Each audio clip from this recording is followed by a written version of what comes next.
I am Jason Abraham, the Shadow Teacher 33, and it is no mystery that I am a huge, big hair 1980s heavy metal fan. That music had a huge impact on my life growing up, and it was my dream to go on and do my own version, do my own thing with that kind of music, going out pursuing a musical career. And even though it may not be super obvious, the influence of that kind of music is still alive in me on this channel, if you pay attention. And occasionally you have my sing along with the Shadow Teacher series where I will just record a little bit on my phone with just me singing and playing my acoustic guitar, doing a clip of some of my favorite songs, or doing some of my own songs where I'm doing my own, sharing my own music. But it's all rooted essentially in this stuff, in the big hair stuff. And back in the day, there were these fanzines, there were these magazines. There's a huge culture around this kind of music. And in these magazines that were dedicated to this culture, you would have methods, guitar methods. This is sort of the equivalent of like these entrepreneurial methods that you see on YouTube today. But back then, there would be guitar methods of how to shred, how to play that kind of guitar style, how to become a guitar hero. And there was also a vocal method in these magazines. There was one vocal method that stood out, and that was the Jim Gillette vocal method. And I'm happy to now be aware that there's something called the Jim Gillette Tribute on YouTube. And I know this has been around for a while, but I just became privy to it as I was listening to Chris Jericho's podcast, and he was talking about Nitro. And Jim Gillette was the singer of Nitro. Nitro was sort of the epitome of the over-the-top metal scene, an outrageous big hair look, a singer who could just hit every note imaginable, guitar player who played ridiculously fast, who played at the Spaceballs ludicrous speed on the guitar.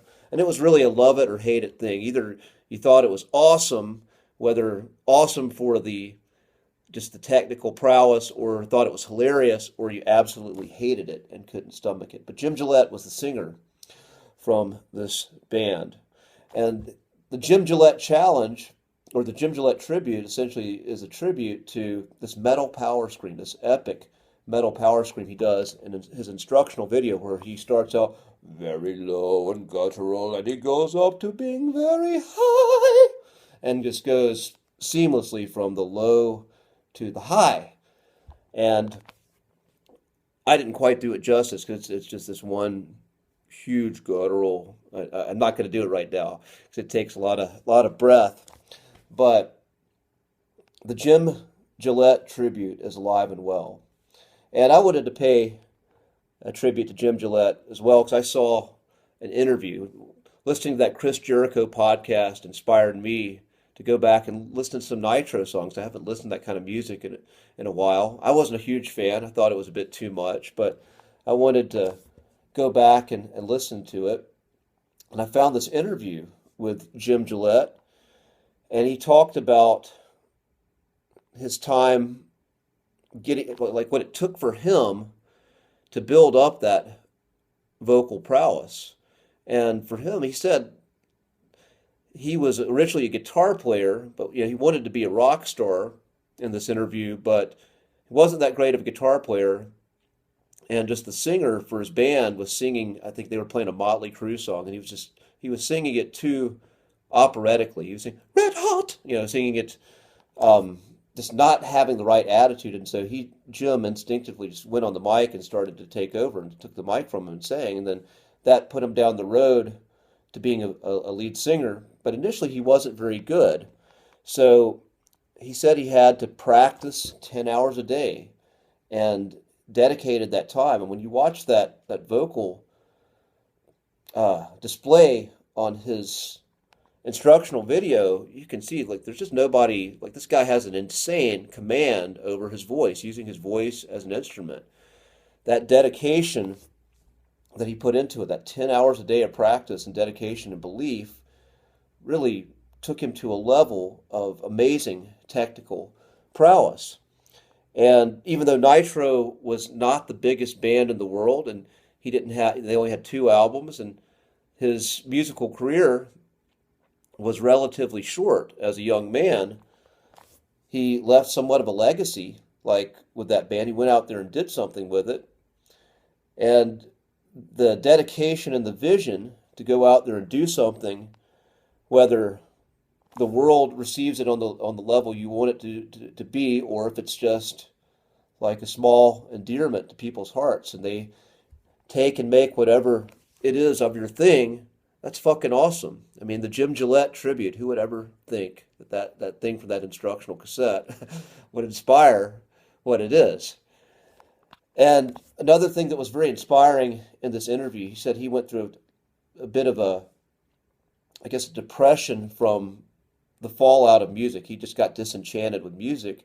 And he said he spent time reading 600 books within the period of 6 months and just was just out there curious about something new. And he got into real estate, which he's still doing now, and rebuilt his life into something new.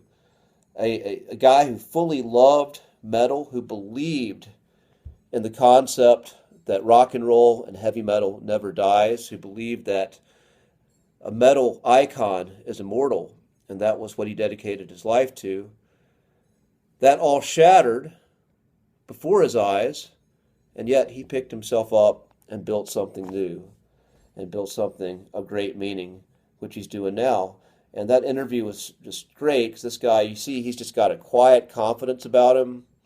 He is someone who's not attached to an identity that a lot of people know him as, and I think that's really fucking cool and inspiring to see when people can reinvent themselves, especially people who are not needing to be famous, who don't seek fame and adulation, who sometimes come from that field but go and build a life of their own.